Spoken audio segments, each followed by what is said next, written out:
వెనక్కి తగ్గుతుందా? వెనక్కి పోలేదు, ముందుకి పోలేక తహతహలాడాలి, టెన్షన్ పడాలి. ఎందుకు అంటే అమిత్ షా చెప్పాక ఇవ్వను అంటే గనక ఇక సాంతం తిరగబాటు చేసినట్టే. ఇవ్వాలి అంటేనేమో తెలుగుదేశం పార్టీలో పెద్ద సంక్షోభం వచ్చినట్టే. ఎందుకంటే ఇక శాశ్వతమైనటువంటి ఒక అవకాశం కోల్పోయినట్టే. 5 సంవత్సరాలు తామే ప్రభుత్వంలో ఉండాలన్నటువంటి కాన్సెప్ట్ వదిలేసుకున్నట్టే. ఎందుకంటే ఇక ఇప్పుడు బిగిన్ అయిందంటే ఇదేమని చెప్పారు పవన్ కళ్యాణ్ గారే 10 ఏళ్ల పొత్తు అన్నారు. అప్పుడు నెక్స్ట్ టర్మ్ లో కూడా ఇదే షెడ్యూల్ వస్తుందిగా. ఇప్పుడు ఇచ్చిన దానికంటే ఇంకో 6 నెలలు ఎక్కువ కావాలని అంటారుగా. కాబట్టి సమస్య.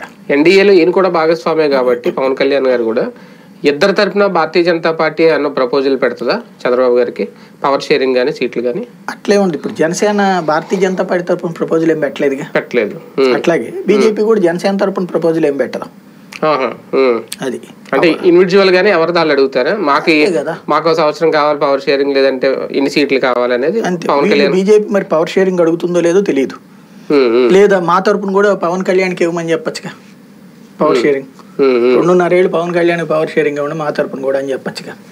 పొత్తు పెట్టుకోవడం అంటే భారతీయ జనతా పార్టీ ఒక మెట్టు దిగుతుంది అనుకోవాలా, లేదంటే దీర్ఘకాలిక ప్రయోజనం దృష్టిలో ప్రస్తుత ప్రయోజనం పొత్తుకు ప్రయోజనమే లేదంటే మేలే అని అనుకోవచ్చు? 10-15 ఏళ్ల భవిష్యత్తుని నాశనం చేసుకోవడానికి సిద్ధపడి ఒప్పుకున్నట్టు.